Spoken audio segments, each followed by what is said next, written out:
aproveitar aqui que terminei o consultório de hoje pra gente conversar sobre as cirurgias de ontem, né? Como a gente gosta de fazer nas quintas-feiras. E aí a conversa de hoje talvez seja até mais direcionada não para as pacientes, mas sim para os meus colegas profissionais médicos e até meus estudantes de medicina, né? Que às vezes passam comigo, meus residentes de gineco. Então, uma das cirurgias foi uma drenagem de abscesso na mama.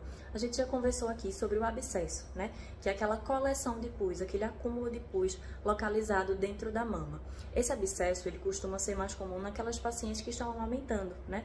Ou então até mesmo nas gestantes. Então, nesse período fora desse ciclo gestacional, fora do ciclo lactacional, é um pouquinho mais raro, mas ele pode acontecer, tá? Por diversas causas. Infecção, presença de piercing, doenças não controladas, como a diabetes, por exemplo. Então, tudo isso pode causar abscessos e podem causar mastites, tá? Só que aí qual é a grande questão? A gente, às vezes, como profissional de saúde, fora da área de mastologia, está acostumado a ter uma infecção, a gente precisa tratar com antibiótico. Mas aqui, sempre que a gente tem, gente, um abscesso na mama, uma coleção de pus na mama, a gente não pode simplesmente tratar com antibiótico, a gente precisa fazer uma drenagem, tá? Então, você não vai estar tratando a sua paciente se você prescrever única e exclusivamente um antibiótico. Você precisa drenar esse pus, retirar esse pus que está dentro da mama. Essa retirada, essa drenagem, ela nem sempre precisa ser uma drenagem cirúrgica, uma drenagem em bloco cirúrgico, tá? Algumas vezes, dependendo do caso, pode até ser feita uma drenagem guiada por ultrassom.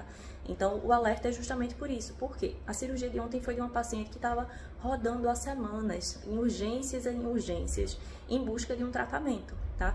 Então, era uma paciente que tinha sintomas clássicos de um abscesso na mama, porém ela não estava gestante, ela não estava amamentando. Então, essa hipótese não passou na cabeça de nenhum profissional que atendeu ela, apenas de um dos últimos profissionais que prescreveu o antibiótico.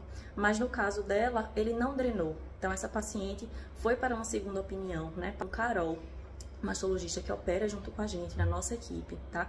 Então, essa paciente ontem ela foi atendida, ela foi drenada para poder fazer o tratamento desse abscesso na mama, tá? Porque se ela tivesse continuado apenas com antibiótico, ela não iria melhorar, muito pelo contrário, talvez a gente tivesse até um controle ali daquela lesão por enquanto, mas com o tempo aquilo ia progredindo e poderia, inclusive, levar a uma destruição do tecido mamário. Então, fica o alerta. Esse alerta não é só para minhas pacientes, mas é um alerta para profissionais de saúde, para os meus estudantes, né, para os meus residentes de ginecologia. Geralmente, esse tipo de paciente com infecções na mama, ela não passa primeiro no mastologista, ela vai numa urgência, ela vai numa maternidade. Então, aquilo ali dói, incomoda, então ela geralmente ela não tem tempo de esperar pela consulta, né? Ela já vai diretamente numa urgência de uma maternidade, por exemplo. Então, é você, colega ginecologista, que vai atender essa paciente. Então, fica o alerta para você.